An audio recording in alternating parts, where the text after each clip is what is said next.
Assalamualaikum warahmatullahi wabarakatuh. Di sini kami dari kelompok 6 akan mempresentasikan mengenai obligasi dan penilaiannya. Sebelum itu kami akan memperkenalkan diri, yakni kelompok kami Zulfan Barudin Yusuf, Daniel Rabani Satrio, Fajri Danir Muhammad, Safna Raifatul Afifah, Ahmad Saiful Davi. Next. Pengertian obligasi.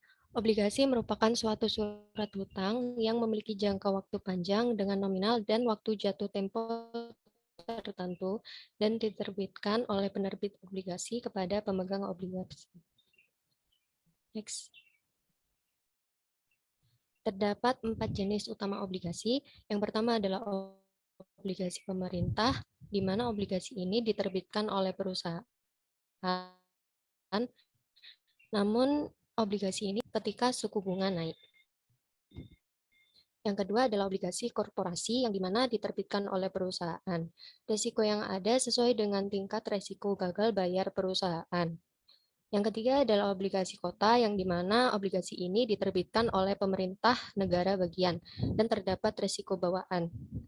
Yang keempat adalah obligasi asing yang dimana obligasi ini diterbitkan oleh perusahaan asing dan memiliki risiko gagal bayar dan risiko denominasi mata uang. Next.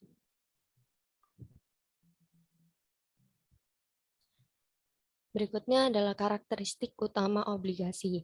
Obligasi memiliki beberapa karakteristik khusus. Yang pertama adalah memiliki klaim terhadap suatu aset dan pendapatan perusahaan. Yang kedua adalah obligasi memiliki suatu nilai nominal. Yang ketiga, setiap penerbitan obligasi selalu disertai adanya kupon dengan tingkat suku bunga tertentu. Yang keempat, obligasi memiliki masa jatuh tempo dengan masa minimal selama 5 tahun. Yang kelima, obligasi memiliki suatu persetujuan kontrak antara penerbit obligasi dengan wakil pemegang obligasi. Ya, materi selanjutnya adalah penilaian obligasi. Next. Penilaian obligasi. Arus kas untuk obligasi dengan kupon standar terdiri dari pembayaran bunga selama masa obligasi ditambah dengan jumlah yang dipinjam saat obligasi jatuh tempo. Dalam kasus obligasi suku bunga mengambang, pembayaran bunga bervariasi dari waktu ke waktu. Untuk obligasi tanpa kupon, tidak ada pembayaran bunga. Jadi satu-satunya arus kas yang adalah jumlah nominal saat obligasi jatuh tempo. Berikut ini adalah persamaannya untuk menemukan nilai suatu obligasi. Dan di mana RD adalah tingkat bunga pasar obligasi, N adalah jumlah tahun sebelum obligasi jatuh tempo, INT adalah bunga yang dibayarkan setiap tahun, dan M adalah nilai nominal atau jatuh tempo dari sebuah obligasi. Next.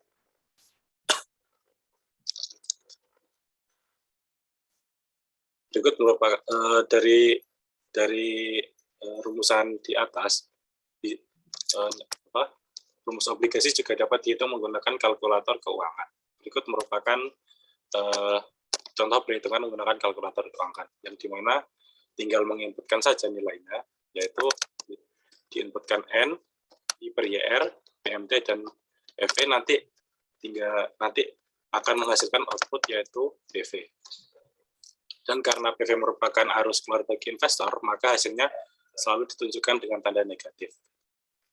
Berikut merupakan beberapa keterangan. Obligasi diskon. Obligasi diskon itu adalah ketika tingkat bunga yang berlaku mengalami kenaikan di atas tingkat kupon. Harga obligasi tingkat bunga tetap akan turun di bawah nilai yang sama. Lalu kemudian ada obligasi premium, yaitu setiap kali suku bunga jatuh di bawah tingkat kupon, harga obligasi tingkat bunga akan tetap naik di atas nilai yang sama. Next. Selanjutnya ada nilai obligasi.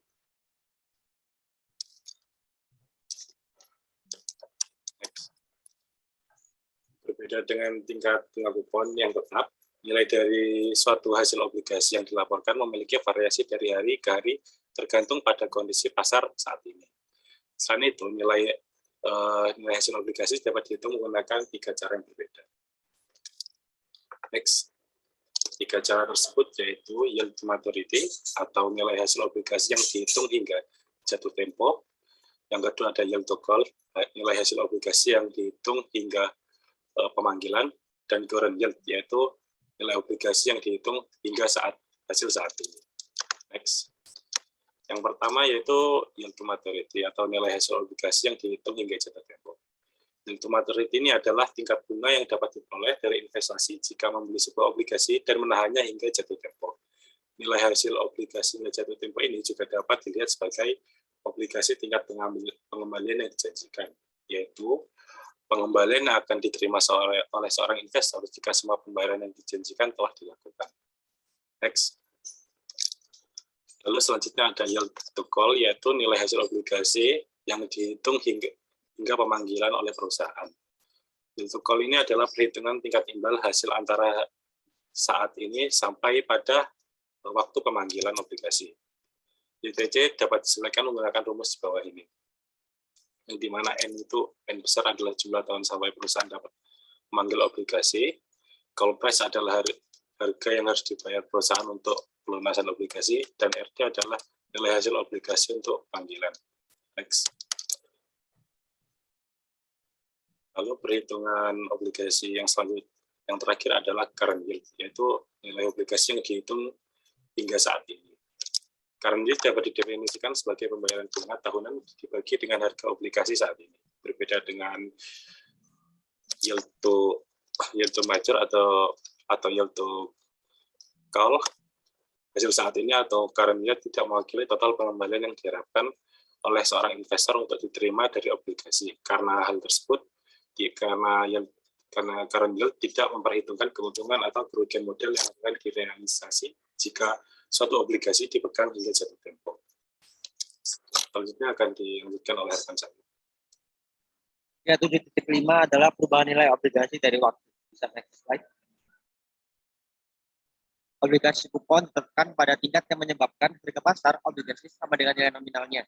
Jika kupon ditetapkan lebih rendah, investor tidak akan membayar $1.000 untuk obligasi tersebut. Namun, jika kupon ditetapkan lebih tinggi, investor akan menawar lebih dari $1.000. Maka investasi akan dapat menilai dengan tepat tingkat kupon yang menyebabkan obligasi dijual pada nilai nominal $1.000. Next. Obligasi yang baru diterbitkan dijual dengan harga yang dekat dengan nilai nominalnya, tetapi harga obligasi yang beredar dapat sangat bervariasi dari nilai nominalnya. Kecuali pada obligasi dengan suku bunga mengambang, maka pembayaran kupon akan konstan.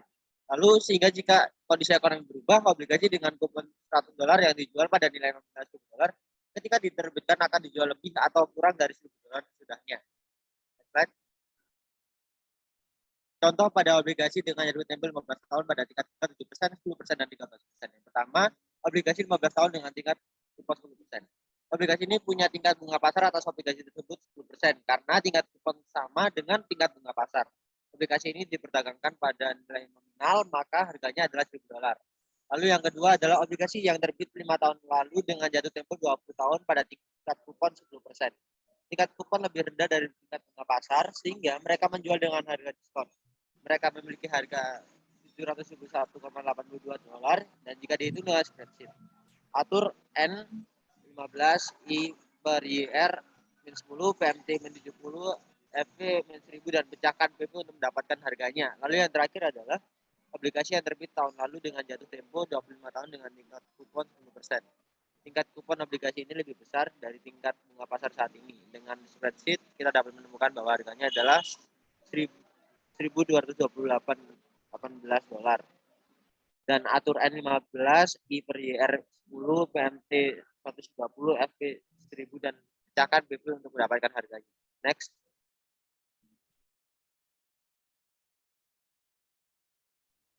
Tabel 7.1 merupakan menunjukkan bagaimana harga masing-masing obligasi ini akan berubah dari waktu ke waktu jika suku bunga pasar tetap pada 10%. Tabel 1 juga menunjukkan hasil saat ini, hasil keuntungan modal dan pengembalian total dari waktu ke waktu. Untuk tahun tertentu, hasil keuntungan modal dihitung sebagai perubahan tahunan harga obligasi dibagi dengan harga awal tahun. Pengembalian total obligasi sama dengan hasil saat ini ditambah hasil keuntungan modal. Dengan tidak adanya risiko gagal bayar, itu juga sama dengan ITM dan tingkat bunga pasar, yang dalam contoh kita adalah 10%. Berikut merupakan tabel 7.1 yang merupakan perhitungan hasil lancar, hasil keuntungan modal, dan total pengembalian untuk obligasi kupon 7, 10, dan 13% ketika tingkat pasar tetap konstan pada 10%. Next. Dan berikut gambar 7.2 yang merupakan jalur waktu obligasi kupon 7, 10, dan 13% ketika tingkat pasar tetap konstan pada 10%. Dan di sini gambar 72 memplot prediksi perubahan harga obligasi untuk obligasi dengan kupon 7, 10, dan 13%. Perhatikan bahwa obligasi memiliki jalur harga yang sangat berbeda dari waktu ke waktu. Tapi pada saat jatuh tempo, ketika obligasi akan dijual dengan nilai nominal $1.000. Dan ini merupakan contoh pada obligasi yang jatuh tempo pada 15 tahun pada tingkat harga 7, 10, dan 13%. Yang pertama, obligasi 10% harga perdagangan, obligasi kupon 10% pada nilai nominal akan tetap pada $10.000 pada tingkat bunga pasar tetap pada 10%, dan obligasi 7% diperdagangkan dengan harga diskon, tetapi harganya harus mendekati nilai nominalnya dan saat mendekati tanggal jatuh tempo. Lalu yang terakhir ada obligasi 13%, yang mana obligasi dengan kupon 13% ini diperdagangkan dengan harga premium, tetapi harganya harus sama dengan nilai nominalnya, sehingga saat jatuh tempo harus menurun seiring waktu jalan. Next. Sementara harga obligasi kupon 7 dan 13% bergerak dalam arah yang berlawanan dari waktu ke waktu. Setiap obligasi memberi investor total pengembalian yang sama, 10%, yang juga merupakan total pengembalian obligasi kupon 10% yang dijual pada nilai. Next. Ya, yang selanjutnya 7.6, beberapa obligasi membayar bunga setiap tahun. Namun, sebagian besar sebenarnya lakukan pembayaran setengah tahunan. Untuk mengevaluasi obligasi setengah tahunan, kita harus memodifikasi model penilaian 7.1 sebagai berikut. Yang pertama, bagilah pembayaran bunga kupon tahunan dengan dua untuk menentukan dolar bunga yang dibayarkan setiap 6 bulan. Lalu selanjutnya, kalikan tahun hingga jatuh tempo N dengan 2 untuk menentukan jumlah periode setengah tahunan. Dan yang terakhir adalah bagilah tingkat bunga nominal dikutip RD dengan 2 untuk menentukan suku bunga periodik. Dan untuk membuat perubahan ini menghasilkan persamaan berikut untuk menentukan nilai obligasi setengah tahunan. Sudah dilampirkan di PPT. Next.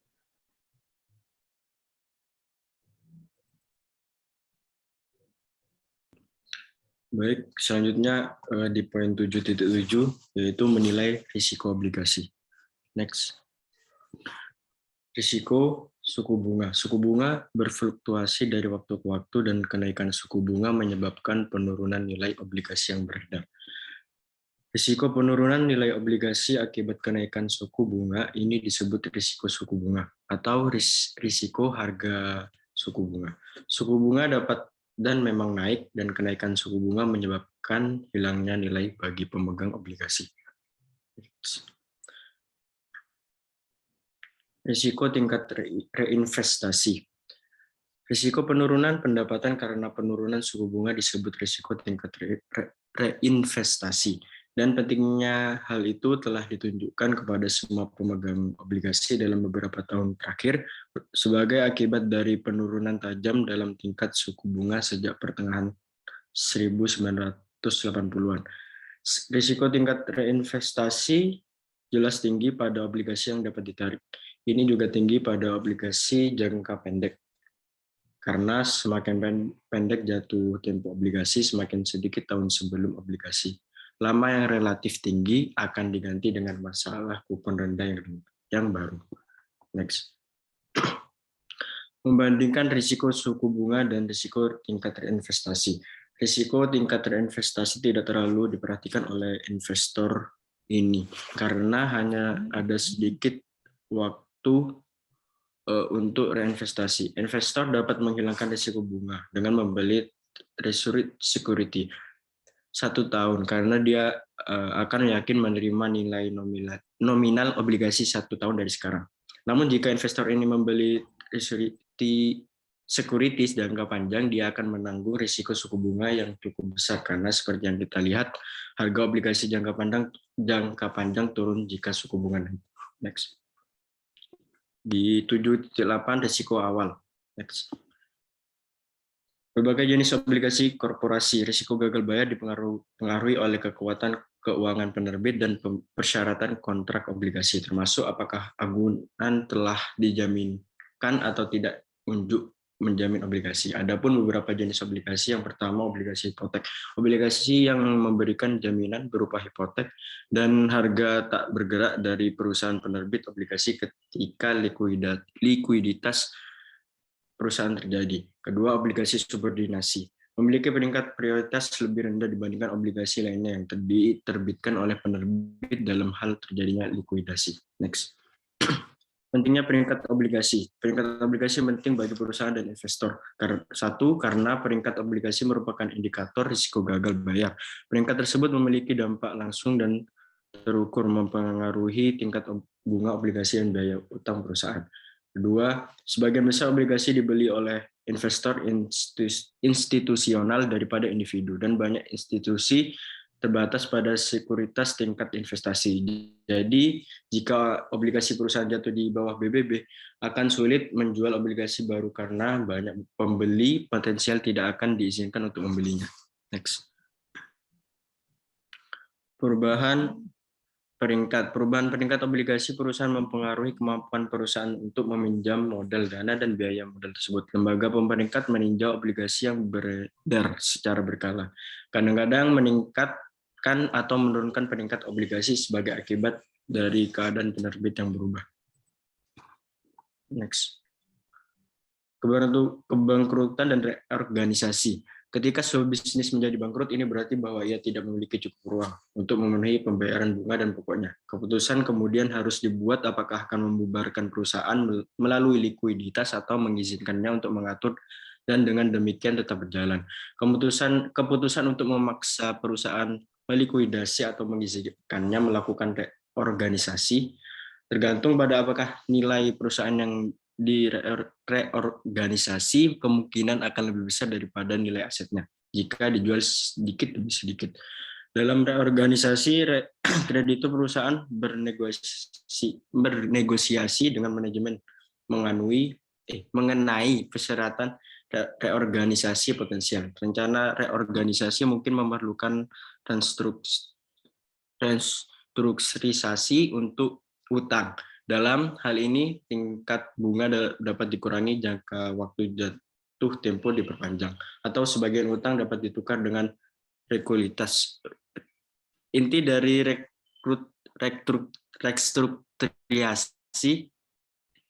restrukturisasi adalah untuk mengurangi beban keuangan ke tingkat yang dapat didukung oleh arus kas perusahaan. Likuidasi terjadi jika perusahaan dianggap lebih bernilai mati daripada hidup. Selanjutnya materi 7.9 yaitu tentang pasar obligasi. Sebagian besar obligasi memiliki dan diperdagangkan di antara lembaga keuangan besar, misalnya perusahaan asuransi jiwa, reksadana, dan dana pensiun, yang semuanya menangani blok sekuritas yang sangat besar dan relatif mudah untuk dijual bebas. Dealer obligasi untuk mengatur transfer blok besar obligasi di antara pemegang obligasi yang relatif sedikit. Akan jauh lebih sulit untuk melakukan operasi serupa di pasar saham di antara jutaan pemegang saham besar dan kecil, sehingga persentase perdagangan saham yang lebih tinggi terjadi di bursa. Sebagai suatu efek, obligasi bersifat diperdagangkan. Ada dua jenis pasar obligasi, yaitu yang pertama pasar primer, di mana perdagangan obligasi dilakukan pada pasar primer ketika obligasi mulai diterbitkan dengan ketentuan sebuah obligasi minimal tercatat pada bursa efek agar mendapat tawaran dari masyarakat atau ditawarkan ke masyarakat. Yang kedua yaitu pasar sekunder, sebuah wadah perdagangan obligasi setelah obligasi itu diterbitkan dan tercatat pada bursa efek. Perdagangan obligasi akan dilakukan di pasar sekunder.